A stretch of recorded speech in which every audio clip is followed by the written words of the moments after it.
টিসিবির ভর্তুকির পণ্যে পড়েছে প্রভাবশালীদের থাবা। কম দামে সরকারি এসব পণ্য কিনে ঈদ উপহার হিসেবে এলাকাবাসীর মধ্যে বিলি করছেন ঢাকা দক্ষিণ সিটি কর্পোরেশনের ৫৯ নম্বর ওয়ার্ড কাউন্সিলর আকাশ ভৌমিক। মাসের বেঁচে যাওয়া পণ্য তিনি এভাবে মানুষকে ঈদ উপহার হিসেবে দিচ্ছেন। টিসিবির মুখপাত্র জানান, অভিযোগ প্রমাণিত হলে ব্যবস্থা নেওয়া হবে। দীপ্ত চন্দ্রপালের রিপোর্ট।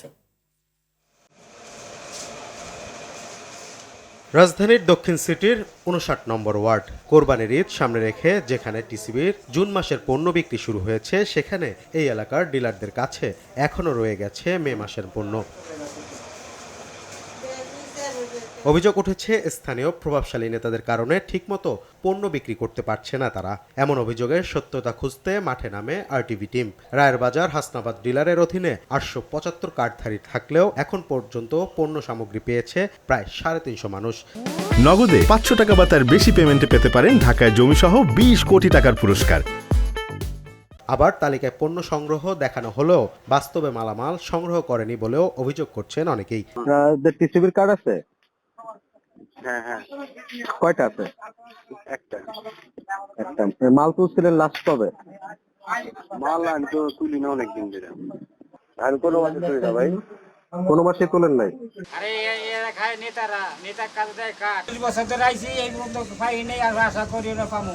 আমরা তো মাসে দরকার নাই। তবে এসব বিষয়ে মুখ খুলতে নারাজ ডিলাররা। কিছু কাউন্সিলর দেখভালের নামে পেশি শক্তি ব্যবহার করে বলে অভিযোগ করেন সংগঠনের এই নেতা। কিছু সংখ্যক কাউন্সিলর আছে, তারা পেশি শক্তি এবং তাদের যে শক্তি সেটা প্রদর্শন করতে চায়, তারা নিয়মকানুন মানতে চায় না। দাপ্তরিক প্রশাসনিক একটা নিয়মকানুন আছে। কিছু কাউন্সিলর তারা একটু অনেক সময় ফোর্সেস করে, সেটা আসলে আমার ডিলারদের জন্য খুবই বেদনাদায়ক এবং ডিলাররা একটা পর্যায়ে অসহায় হয়ে যায়। শুধু তাই নয়, টিসিবির অনেক পণ্য চলে যাচ্ছে ঈদ উপহার হিসেবে।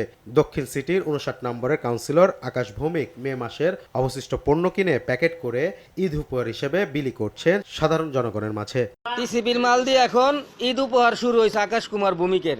যাদের কার্ড আছে তারা মাল পায় নাই, এখন সেই কার্ডের মাল দিয়া এখন শুরু হয়েছে ঈদ উপহার। তবে এসব বিষয়ে ক্যামেরায় কথা না বললেও মুঠোফোনে কাউন্সিলর জানান, টিসিবি কর্তৃপক্ষকে জানিয়েই মানব কল্যাণে কাজ করছেন তিনি। নগদে ৫০০ টাকা বা তার বেশি পেমেন্টে পেতে পারেন ঢাকায় জমিসহ ২০ কোটি টাকার পুরস্কার। সরকারি মাল আপনি কিনে ঈদ উপহার দেওয়া এটা কি উচিত কিনা? ঈদ উপহার তো আমি দেই না, মাননীয় প্রধানমন্ত্রীর পক্ষ থেকে যদি ঈদ উপহার লেখাটা থাকে, এটা তো সরকারের ভাবমূর্তি হবে। আমার কোনো ব্যক্তিগত আমার তো লসই হচ্ছে। আমি তো টাকাটা আমি দিচ্ছি, তো এমন না যে আমার ক্ষতিগ্রস্তটা আমি হই। যদিও বিষয়টি জানা নেই টিসিবির। প্রতিষ্ঠানটির মুখপাত্র হুমায়ুন কবির জানান, টিসিবির পণ্য বিক্রিতে অনিয়ম হলে ব্যবস্থা নেওয়া হবে। উদ্ধৃত মালামাল থাকলে আমি তো সমন্বয় করি, পাশাপাশি আমাদের এই পণ্য যদি উদ্ধৃত থাকে, কোনো ক্ষেত্রে ব্যক্তি পর্যায়ে অথবা কোনো প্রাতিষ্ঠানিক পর্যায়ে ক্রয় করে অন্য কোথাও উপহার বা কোনো বিতরণ বা ত্রাণ সামগ্রী হিসেবে বিতরণ করা যাবে না। এটা প্রধানমন্ত্রী কার্যালয় থেকে আমাদেরকে এই ধরনের নির্দেশনা দেওয়া আছে। যদি কোথাও থেকে কোনো অভিযোগ পাই, আমরা কিন্তু সেটা জিরো টলারেন্স নীতিতে ব্যবস্থা নিয়ে থাকি। এটা যেহেতু কাউন্সিলর সাহেব নিজে করেছেন, কাউকে নলেজে দেন নাই, এটা তার ব্যক্তিগত দায়। এছাড়াও দক্ষিণ সিটিতে স্মার্ট কার্ড না হওয়ায় পণ্য সামগ্রী দেয়া নিয়েও তৈরি হচ্ছে জটিলতা।